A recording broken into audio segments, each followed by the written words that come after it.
উদীয়মান ক্রিকেটার খুঁজতে বগুড়ার শেরপুর উপজেলায় অনুষ্ঠিত হয়েছে ক্রিকেট ট্যালেন্ট হান্ট 2026। একসাথে গড়ি সমৃদ্ধ শেরপুর ধনুট একটি সামাজিক উদ্যোগের আয়োজনে শনিবার 25 এপ্রিল প্রায় 700 ক্রিকেটারের মধ্যে যাচাই বাছাই করে বাংলা ট্র্যাক ক্রিকেট একাডেমি। যাচাই বাছাই শেষে 10 প্রতিভাবান ক্রিকেটারকে নিজেই বাছাই করেন বাংলা ট্র্যাক ক্রিকেট একাডেমির প্রধান কোচ খালেদ মাহমুদ সুজন। অবশ্যই কঠোর পরিশ্রম মানুষকে একদিন অনেক উচ্চ শিখরে পৌঁছে দেয়। তো সেরকম একটা উদ্যোগের শুরু এটা। বর্তমানে যেমন তৌহিদ হৃদয়, তানজিদ তামিম, মুশফিকুর রহিম এবং অনেক বড় বড় নাম বাংলাদেশ ক্রিকেটে খুব সম্মানের সাথে ক্রিকেট খেলছে, তাদের মতো আরো ক্রিকেটার তৈরি হবে বগুড়া এই শেরপুর ধনুট এখান থেকে।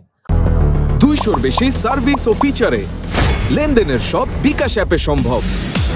বাছাইকৃত ক্রিকেটাররা পাবে আগামী 2 বছরের জন্য বাংলা ট্র্যাক ক্রিকেট একাডেমিতে প্রশিক্ষণের সুযোগ, যার সম্পূর্ণ খরচ বহন করবে একসাথে গড়ি সমৃদ্ধ শেরপুর ধনুট সংগঠনটি।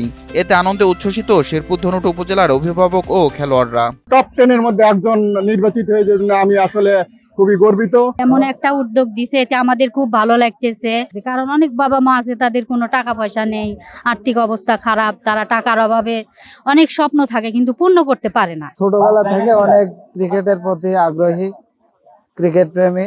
আমাদের শেরপুর ধনুটের অন্যান্য ছেলেরা সুযোগ পায়া খেলায় অনেক আগ্রহী প্রকাশ করার, এতে আমি অভিভাবক হিসেবে অনেক খুশি, আনন্দিত। শেরপুর ধনুতে অনেক ট্যালেন্টেড প্লেয়ার আছে, বাট তারা অনেক সুযোগ সুবিধা না পেয়ে অবহেলায় চলে যাচ্ছে, কিন্তু এরকম অন্যান্য জেলায় হয় না।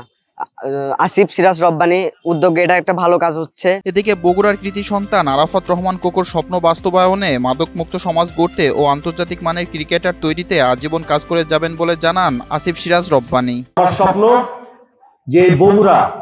যে বগুড়ার কৃতি সন্তান ছিলেন মরু আরাফাত রহমান কোকো, যে বগুড়ায় ছিলেন মরু মুসলিম ভাইয়ের মতো ক্রিকেটার তৈরির কারিগর, সেই বগুড়া যেন আবার বাংলাদেশের মধ্যে একটি ট্রু ক্রিকেট হাব হিসেবে গড়ে ওঠে, এই প্রচেষ্টায় আমি আপনাদের সবাইকে নিতে চালিয়ে যেতে চাই। বগুড়া 5 আসনের সাংসদ গোলাম মোহাম্মদ সিরাজ জানান, খেলা নিয়ে এ ধরনের উদ্যোগে সহায়তা করবে সরকার।